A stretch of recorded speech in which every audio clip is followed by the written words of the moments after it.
ভালো আছেন। আমরা জানবো নার্সিং পাশ করার পর দেশে ভবিষ্যৎ কেমন হতে পারে সে সম্পর্কিত।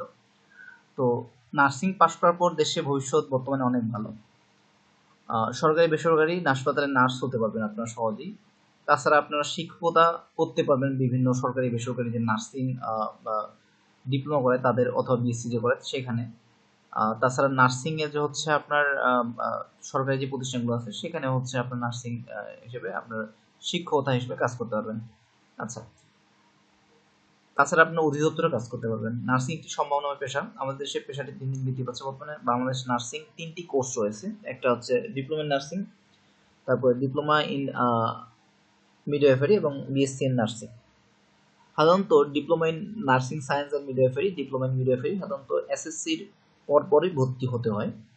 আর বিএসসি যেটা সেটা এইচএসসির পর ভর্তি হতে হয়, অথবা আপনারা ডিপ্লোমা করার পরেও বিএসসি করতে পারবেন। 4 বছর মেয়াদী বিএসসি নার্সিং কোর্স অথবা 3 বছর মেয়াদী diploma in nursing science and midwifery, diploma in midwifery course সম্পন্ন করার পর নার্স হওয়া যায়। অবশ্যই আপনাদের নার্স হতে গেলে একটা পরীক্ষা দিতে হয়, সেটা সাধারণত Bangladesh nursing and midwifery council পরীক্ষা নিয়ে থাকে।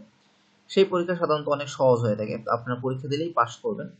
আপনার প্রথম হচ্ছে ডিপ্লোমা এবং বিএসসি অথবা ডিপ্লোমা পাস করার পরেই হচ্ছে আপনার পরীক্ষা দিতে বসতে পারবেন, এবং সেটা পাস করলেই আপনারা বিভিন্ন সরকারি বেসরকারি প্রতিষ্ঠানে চাকরির জন্য আবেদন করতে পারবেন। এছাড়া আপনি মাতৃসদন যে কেন্দ্রগুলো আছে এখানেও আপনারা চাকরি করতে পারবেন। তাছাড়া দেখা যাচ্ছে প্রতি বছর সরকার হাজার হাজার নার্সিং নিয়োগ দিচ্ছে, যেটা হচ্ছে গেজেটেড কর্মকর্তা 10ম গ্রেডে পিএসসির আন্ডারে নিয়োগ হয়ে থাকে।